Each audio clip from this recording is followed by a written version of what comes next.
நேற்று நடந்த உயர்மட்ட குழுவில் மாநில நிர்வாகிகள், முன்னணி பொறுப்பாளர் அனைவரும் தலைவர் எழுச்சி தமிழ் அவர்களுக்கு அதிகாரத்தை வழங்கியிருக்கிறோம். திமுக ஆதரவா அல்லது தவைக்கு ஆதரவா என்பதை கட்சித் தலைவர் எழுச்சி தமிழ் அவர்கள் இன்று மாலை முறையாக அறிவிப்பார்கள்.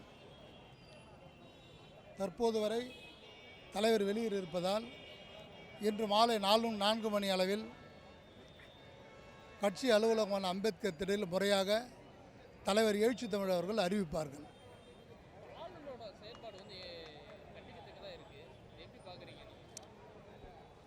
ஆளுநர் அவர்கள் பிஜேபியுடைய கண்காணி.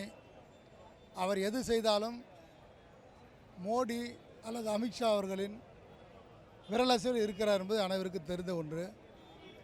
தொடர்ந்து தமிழகத்தில் சட்ட ஒழுங்கு சீர்கேடு ஏற்படவும் அல்லது இங்கே திராவிட கட்சிகளுக்குள் மோதல் உண்டாக்கவும் அல்லது பெரும்பான்மையாக இருக்கிற தாவேக்காவுக்கு இடையூறு ஏற்படுத்தவும் தமிழக ஆளுநர் அவர்கள் திட்டமிட்டு செய்து வருகிறார்கள்.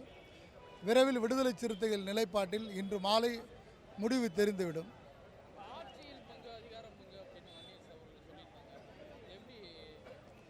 விடுதலை சிறுத்தையின் நிலைப்பாடு ஆட்சியிலும் பங்கு, அதிகாரத்தில் பெண் என்ற கொள்கைதான். அதில் எந்த மாறுபட்ட கருத்தும் இல்லை. ஆனால் திமுக கூட்டணியில் இருந்தபோது அதை தள்ளி வைப்பதாக நாங்கள் அறிவித்திருந்தோம். இன்று மாலையில் மக்கள் தலைவர் எழுச்சி தமிழ் அவர்கள் விளக்கமாக ஊடகவியலாளர் சந்தித்து விடுதலை சிறுத்தை நிலை என்ன என்பதை கண்டிப்பாக விளக்குவார்கள்.